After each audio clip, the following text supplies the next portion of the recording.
Ça veut dire quoi le tourisme positif ?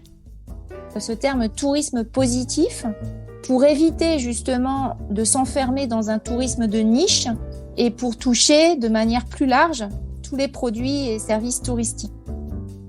Bonjour et bienvenue sur Expérientiel, le podcast du tourisme positif. Éveiller les consciences, stimuler l'envie d'agir pour un tourisme positif. Le Code du tourisme fixe les règles de l'Organisation générale du tourisme, des activités et professions du tourisme, par exemple les agences de voyage. Il fixe aussi les règles pour les équipements et les aménagements, accès aux espaces touristiques, autorisation d'exploitation d'un établissement hôtelier ou d'un terrain de camping, et aussi les modalités de financement de l'accès aux vacances, par exemple chèque de vacances, et le régime fiscal du tourisme. Alors c'est pas forcément le genre de livre qu'on va emmener en vacances. Le langage utilisé n'est pas forcément facile à comprendre, mais ceci dit, nul n'est censé ignorer la loi. Alors on s'est dit avec les alchimistes avocats que l'on pourrait vous aider avec un rendez-vous mensuel sur Expérientiel. Chaque mois, avec Chloé Reslan, avocate au barreau de Paris, en droit du tourisme, nous allons aborder des sujets importants pour vous. N'hésitez pas à poser vos questions, vos remarques ou vos suggestions sur la page du podcast Expérientiel sur LinkedIn. Et puis sans attendre, je vous invite à faire une pause dans un lieu confortable et calme au contact de la nature pour prendre le temps de découvrir le sujet du jour pour un tourisme positif. Bonne écoute. Bonjour Chloé, comment vas-tu aujourd'hui ? Bonjour François, je vais très bien et toi ? Ça va, je suis très content de te retrouver pour notre rendez-vous mensuel.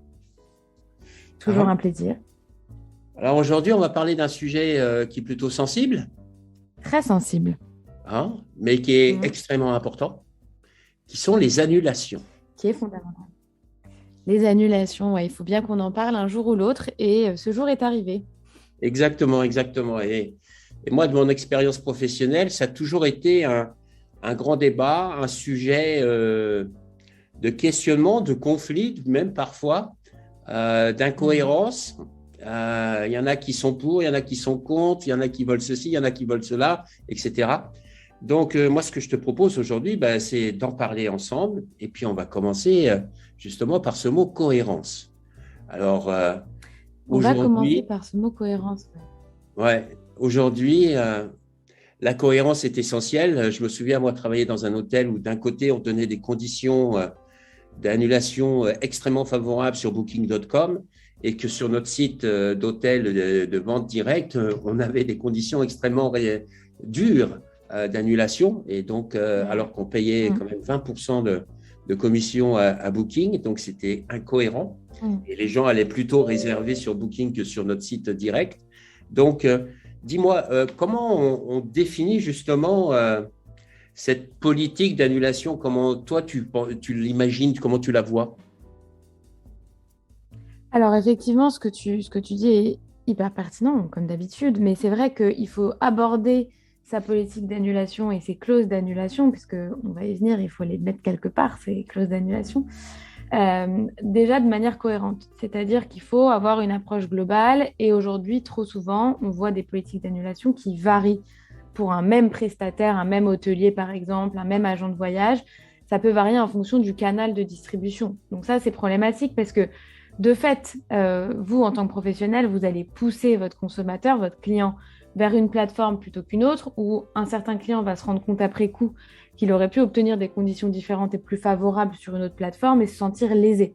Donc, d'un point de vue business et même pas juridique, ça n'a pas beaucoup de sens et donc c'est essentiel et fondamental de construire de manière cohérente et globale sa politique d'annulation. Sur le juridique maintenant, alors pourquoi il faut que ce soit global ? Déjà parce que ça va être difficile d'expliquer à un juge, si jamais c'est porté devant un juge, pourquoi est-ce que sur telle plateforme, le client il a le droit d'annuler sans frais et sur une autre plateforme, on lui applique 100% de retenue. C'est pas cohérent et cette incohérence, elle peut être préjudiciable même juridiquement. Donc, c'est vraiment essentiel de se poser et de déterminer des conditions globales, en tout cas quand c'est possible, parce qu'on sait bien qu'il y a des plateformes qui peuvent imposer un certain nombre d'obligations, notamment quant aux conditions d'annulation, mais du coup, il faut réfléchir à peut-être s'aligner sur ces plateformes ou trouver des moyens de se protéger tout en s'alignant sur ces plateformes-là ou carrément de ne pas y aller si on a ce luxe-là. Donc ça, c'est la première chose et c'est la cohérence. Ensuite, il faut savoir ce à quoi on est soumis, c'est-à-dire les obligations légales et juridiques qui pèsent sur cette politique d'annulation. On ne peut pas dire et mettre ce qu'on veut dans nos documents. Sinon, ce serait trop beau et trop facile pour les professionnels. On l'a déjà dit ensemble, mais je le redis, quand on s'adresse à des consommateurs, on s'adresse à des parties faibles, c'est pas moi qui le dis, c'est le législateur, qui sont donc protégés. Donc on ne peut pas faire ce qu'on veut en termes d'annulation. Alors, juridiquement, on distingue quand même deux grands régimes juridiques. Pareil, c'est pas la première fois qu'on en parle, mais il y a les professionnels qui sont soumis au Code du tourisme, donc c'est les agents de voyage ou assimilés, ceux qui doivent s'immatriculer à Tout France, pour ceux qui ont suivi tous nos épisodes. Sinon, je vous invite à le faire. Et puis, il y a les autres, finalement, donc ce sont plutôt ceux qui vendent en direct des prestations uniques qu'ils produisent eux-mêmes. Par exemple, un hôtelier, un camping ou un guide touristique. Bon, ces personnes-là ne sont pas soumises au même régime. Quand on est agent de voyage, on est donc soumis au Code du tourisme. Et là, le Code du tourisme, il prévoit pas énormément de choses, mais il prévoit quand même deux choses quand on doit construire sa politique d'annulation. Il y a deux options, en fait. L'option 1, c'est des frais d'annulation au réel. Qu'est-ce que c'est des frais d'annulation réels ? C'est des frais d'annulation en fonction de ce que nous coûte véritablement l'annulation. Donc, il faudrait être en mesure, capacité, de déterminer le coût pour le professionnel de cette annulation. En temps passé, par exemple, s'il y a un salarié qui travaille sur les dossiers d'annulation, est-ce qu'on va réussir à revendre la prestation ou pas revendre la prestation ? Est-ce qu'il y a des prestataires à payer ? Bon, tu as bien compris, François, que ça, c'était quand même vraiment pas pratique, très chronophage, difficile à déterminer et très peu lisible. Donc, et puis, il y en a qui... Ouais. Et puis, il n'y a personne qui le fait. Alors, il y en a qui le mettent, il y en a qui me disent « moi, je veux faire des coûts au réel », mais quand j'explique ce que ça implique véritablement, plus personne ne veut le faire. Donc, globalement, c'est quelque chose qu'on voit effectivement assez peu, fort heureusement. La deuxième option du Code du tourisme, c'est de prévoir un échéancier d'annulation, finalement, des frais de résolution, je cite, « approprié et justifiable ». D'accord ? Donc, en fait, le seul critère, il n'y a pas d'échéancier type, il n'y a pas d'art, il n'y a pas d'acompte, on ne parle pas de tout ça dans le Code du tourisme, on parle juste de frais appropriés et justifiables, sans définition. Pour ça, donc, il faut faire un petit peu le même exercice que quand on aurait des frais au réel, mais de manière plus générale. C'est-à-dire qu'on se dit, bon, concrètement, moi, qu'est-ce que je vends ? Est-ce que je vends des forfaits touristiques sur 2 semaines qui sont impossibles à revendre si jamais le client il annule un mois avant ?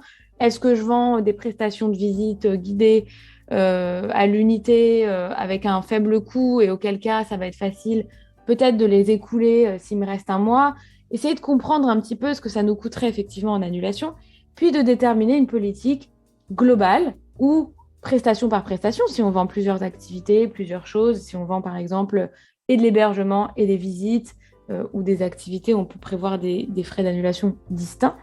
Et puis, en fonction de ça, on va faire souvent un échéancier. Voilà, si j'annule 1 mois avant, 2 semaines avant, 3 semaines avant, 48 heures avant, combien je retiens sur les sommes qui sont versées. Ça, c'est le Code du tourisme. Et ça c'est ce qu'il y a de plus utilisé en général. Hein. Ouais, c'est vraiment l'échéancier d'annulation qui est le plus utilisé. Généralement, on part d'1 mois avant l'annulation jusqu'à 48 heures avant et on retient des sommes plus importantes en fonction du moment où le client a annulé. Ouais, ça, c'est vraiment le plus courant.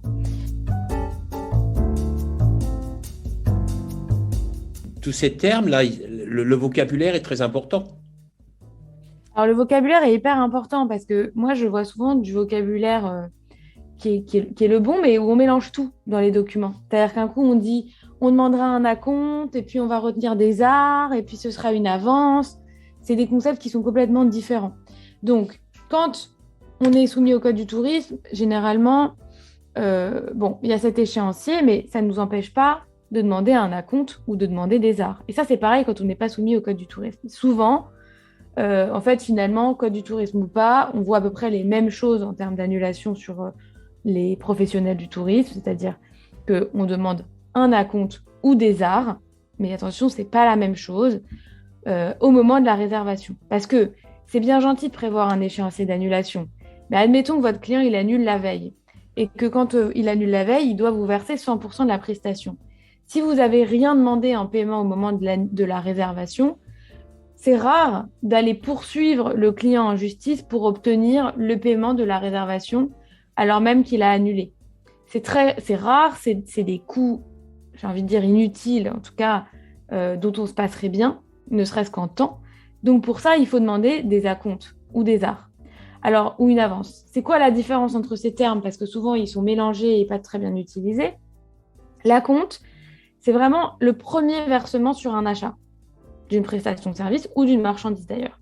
Donc en fait, ça veut dire que le professionnel et le consommateur, ils sont normalement obligés d'aller au bout, donc de réaliser la prestation ou de payer la totalité. C'est vraiment le premier versement, mais le reste est dû, quoi qu'il arrive, en cas d'annulation ou pas d'annulation.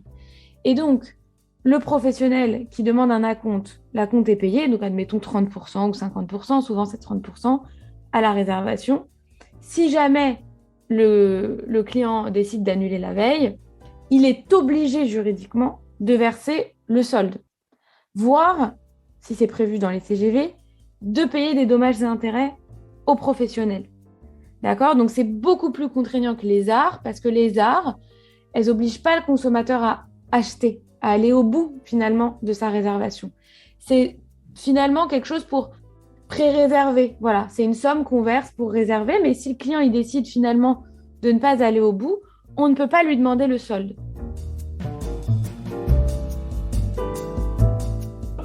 Là, on a parlé des acomptes, des arts, oui, et puis il y a aussi les avances.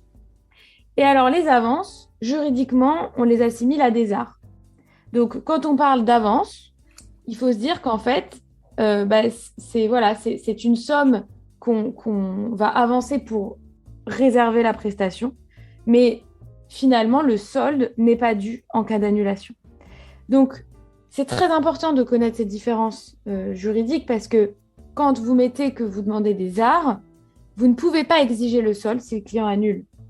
Alors après, on a la possibilité peut-être de mettre autre chose dans les CGV et de prévoir qu'il y aura quand même un solde qui sera demandé, mais attention aux termes parce que si on dit une chose et son contraire, faut bien avoir en tête que le consommateur, encore une fois, c'est la partie faible, donc le juge va avoir plutôt envie de lui donner raison à lui. Donc autant être clair dans ce qu'on met dans ces CGV et de parler d'acompte. Moi, je remplace systématiquement le terme art par acompte, sauf si le professionnel me dit non, moi, c'est voulu. Je ne veux pas demander le solde, jamais. J'estime que si mon client annule, je ne demanderai jamais le solde. À ce moment-là, pourquoi pas? Mais sinon, pensez à mettre plutôt la notion d'acompte que d'art dans vos CGV ou d'avance parce que c'est assimilé à des arts. Donc, il faut faire attention quand même. En plus, si vous annulez vous, professionnel, et que vous avez demandé des arts, en tant que professionnel, si vous ne fournissez pas donc la prestation de service, vous devez rembourser le double des arts versés au consommateur. Donc, les conditions doivent être vraiment très, très, très claires, quelles qu'elles soient, à le niveau d'information que tu donnes sur les annulations. Absolument. Il faut que ce soit clair, il faut savoir quel terme on utilise en fonction de ce qu'on veut véritablement imposer, ou pas, d'ailleurs, à son consommateur, à son client final. Donc ça, c'est la première chose, c'est déterminer de base quelles sont mes conditions d'annulation, est-ce que je demande le solde ou pas, est-ce que je mets un échéancier ou est-ce que je reste assez binaire, c'est-à-dire acompte à la réservation et le solde est dû même en cas d'annulation, ça peut être comme ça, ou est-ce que je le module avec un échéancier qui me semble approprié et justifiable pour qu'il n'y ait pas de possibilité de venir contester finalement cette demande de solde qui pourrait être faite à votre client. Alors, comme on aime bien le faire d'habitude, on parle des contraintes, mais on parle aussi des opportunités. Eh bien, toujours. Ah. On n'assimile jamais le juridique à de la contrainte pure parce que ce n'est pas que ça. Donc, avoir des conditions claires, d'une part, vous l'avez compris, ça vous protège. Ça vous protège parce que vous pouvez demander, par exemple, le solde à un client qui déciderait juste parce qu'il a changé d'avis d'annuler sa prestation. Mais aujourd'hui, on sait qu'on est quand même en temps troublé, on est encore en temps de pandémie, même si j'ai cru lire que les réservations reprenaient bien, donc c'est une bonne chose. Mais on a quand même aussi envie d'inciter le client à réserver, hein, parce que business is business, c'est bien de se protéger juridiquement, mais comme toujours, on veut aussi que les choses avancent et qu'on puisse faire développer et faire décoller son activité. Donc pour ça, il faut avoir des conditions d'annulation claires parce qu'aujourd'hui, tous les clients y regardent. Autant avant, ce n'était pas forcément le cas.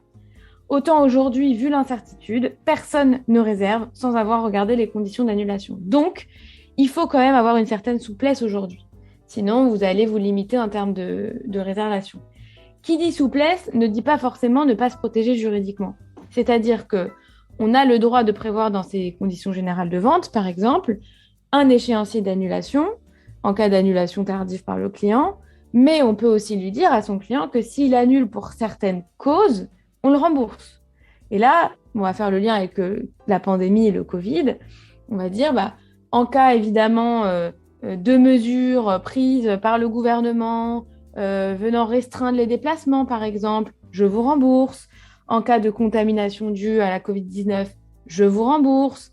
Donc, il faut prévoir, et il faut réfléchir d'abord à ce qu'on veut accepter ou pas, mais prévoir des cas d'annulation clairs qui permettent au client de savoir exactement à quelle sauce il va être mangé si jamais il annule la veille parce qu'il est cas contact, parce qu'il a le Covid, parce que il y a une mesure, je ne sais pas, de semi-confinement. Est-ce qu'un couvre-feu, c'est une cause d'annulation pour vous ou pas? Voilà, il faut se poser et se demander. Attention quand même à ne pas trop favoriser les réservations en mettant une clause trop large. Donc, par exemple, toute annulation liée à la Covid-19 permettra le remboursement intégral. Attention, parce que ça veut tout et rien dire. Donc, il ne faudrait pas non plus permettre à des consommateurs parfois, on ne va pas dire mal intentionnés, mais qui viendraient profiter d'une clause un petit peu trop large pour dire j'annule à cause du Covid parce que je suis cas contact, donc j'annule ma prestation. Ce serait un petit peu facile ou sans justificatif. Donc, c'est un jeu d'équilibriste comme toujours, mais l'idée, c'est à la fois se protéger juridiquement et en même temps permettre, grâce à vos conditions de vente, d'inciter les réservations parce qu'il y a une sécurité juridique en fait pour le consommateur aussi.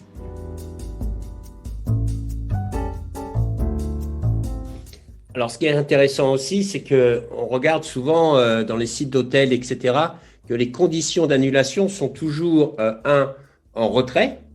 Et quand elles sont annoncées, elles sont... il y a un côté un peu punitif.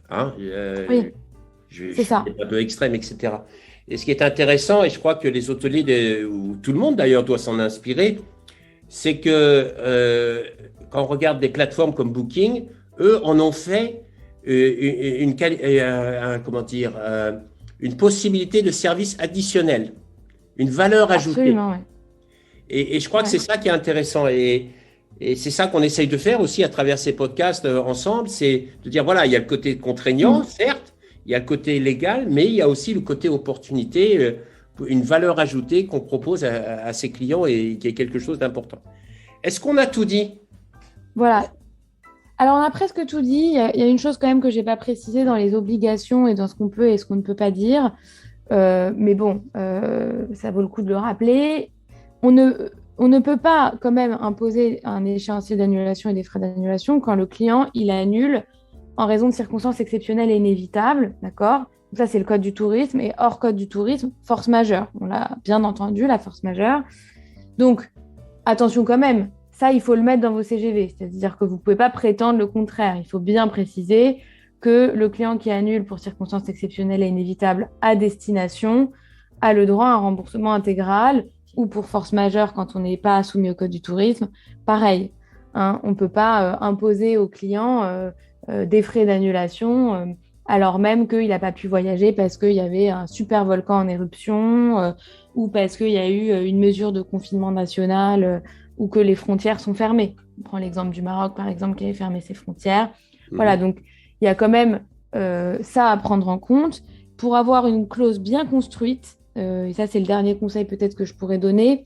Faut la construire en 2 temps. Il faut construire annulation du fait du client, puis annulation du fait du professionnel, toujours pour qu'il n'y ait pas de déséquilibre. Qu'est-ce qui se passe quand le client annule? Qu'est-ce qui se passe quand le professionnel annule? Et quand c'est une annulation du fait du client, prévoir votre échéancier, prévoir que s'il annule pour circonstances exceptionnelles, inévitables ou force majeure, vous le remboursez. Et c'est à ce moment-là que vous pouvez insérer peut-être vos clauses un petit peu plus souples pour permettre à votre client d'avoir envie de réserver chez vous et de savoir qu'il y a des causes, même si ce n'est pas de la force majeure, mais des causes d'annulation qui permettent le remboursement. Voilà. Super. Écoute, merci. Donc, si j'ai bien compris, moi, en tant qu'acteur du tourisme, je dois bien réfléchir sur ma politique d'annulation et qu'elle soit cohérente sur les différents channels de distribution, etc. Ouais, absolument. Ensuite, qu'elle soit en phase avec mes obligations légales. Tout à fait. Le code du tourisme, entre autres, etc. Et puis que je propose aussi, des conditions qui soient claires et compréhensibles. Aussi bien pour le client que pour le prestataire ou pour toi, etc. Et que surtout, il ne faut surtout pas oublier qu'il y a des opportunités à faire tout ça, justement, pour assurer un nombre de réservations. Et puis, il y a les situations exceptionnelles, comme ce qu'on vit en ce moment avec le Covid, qui là, on doit s'adapter, etc. C'est ça, on doit s'adapter et donc on doit réfléchir aussi ces clauses en fonction de situations un peu exceptionnelles et permettre aux clients de s'y retrouver là-dedans. Écoute, Chloé, je te souhaite une très belle journée. Merci beaucoup. Belle journée, François. À bientôt. Voilà, c'est la fin de notre voyage du jour. J'espère que vous avez vraiment passé un agréable moment en notre compagnie et que nous avons pu semer des graines d'inspiration et d'action. Surtout, n'oubliez pas, le tourisme de demain, c'est maintenant qu'on le construit et ensemble. C'est un tourisme qui est guidé par le sens, l'expérience et en lien avec nos territoires pour assurer la pérennité de nos métiers et de nos activités. C'est essentiel. Si vous avez vraiment aimé ce podcast, favorisez sa diffusion en lui donnant 5 belles étoiles sur Apple ou la plateforme podcast préférée que vous utilisez. Et puis, surtout, et ça c'est le plus important, n'hésitez pas à partager dans votre réseau. Essaimer la connaissance, essaimer le partage d'expérience. C'est essentiel pour chacun d'entre nous d'avoir accès à cette information. Et puis, si vous voulez continuer l'aventure avec nous, le voyage avec nous, je vous invite à vous abonner pour suivre tous les épisodes gratuitement et être informé dès qu'ils sont publiés. Voilà. Je vous remercie et à très bientôt. Au revoir.